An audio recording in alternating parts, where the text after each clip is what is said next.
Good afternoon. I'm still reporting on the coup. Dick Morris took to Newsmax's early morning hours on his show, Dick Morris Democracy, to deliver a stern warning this morning to all freedom-loving Americans about the upcoming real dangers that a Trump victory will likely trigger for an unhinged and lawless left. Gone are the days where the left will simply fold up their tools of anarchy to patiently wait to try again in another 4 years. Instead, I believe that they will try increasingly frantic and novel means to stay in power. At a minimum, they could be questionable tactics in swing states.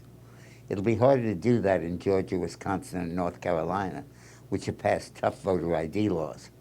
But why isn't this the standard in Pennsylvania, Arizona, and Nevada, which still don't require photo IDs to vote? In Michigan, it's relatively easy to vote without a photo ID if you fill out an affidavit. By the way, for those of you who remember our electoral vote map analysis from 4 years ago, we are about to start that up again this year with the first edition, perhaps coming out later this evening. However, Morris does not believe Biden will be the Democrat candidate after the Democrat convention. They can switch candidates at the last minute, right before the Democratic convention opens. Biden will have amassed a formidable majority and could release his delegates and urge them to vote for another candidate. Most likely, Michelle Obama would get the nod in this case, because the Democrats would be reluctant to pass over Vice President Kamala Harris for a white candidate like California Governor Gavin Newsom. They could always try to repeat the tactics of 2020 and raise fears of a new strand of COVID to such a pitch that everybody would vote by mail, opening the door for misconduct. But given the large number of people who have been vaccinated or acquired natural immunity to the disease, it would be very difficult. Difficult to fool so many Americans this time.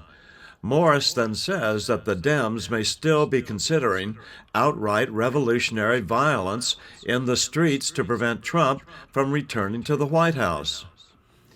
A revolution in the streets of America. The left has been laying the basis for such an outcome by warning repeatedly that Trump wants to steal the election and seeks to rule as a dictator. As the left catalyzes this panic, it's easy to see how they could pour millions of people into the streets, tying up all cities, paralyzing commerce, making deliveries of food impossible.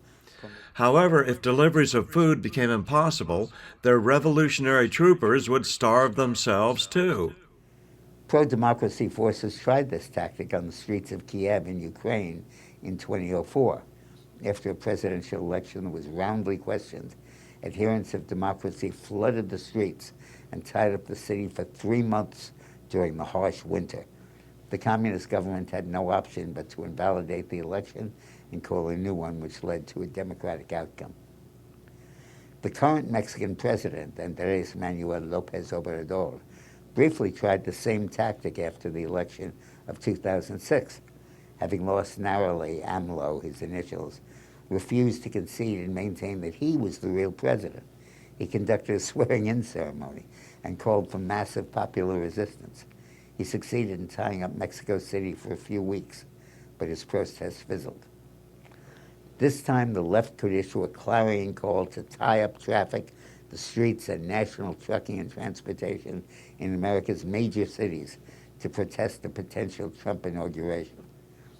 With the pro-democratic populists in Washington, New York, LA, Philadelphia, and the other northern cities, it would not be difficult to amass the bodies necessary. During the first 3 weeks of January, dope smoking lefties? I don't think so, Dick.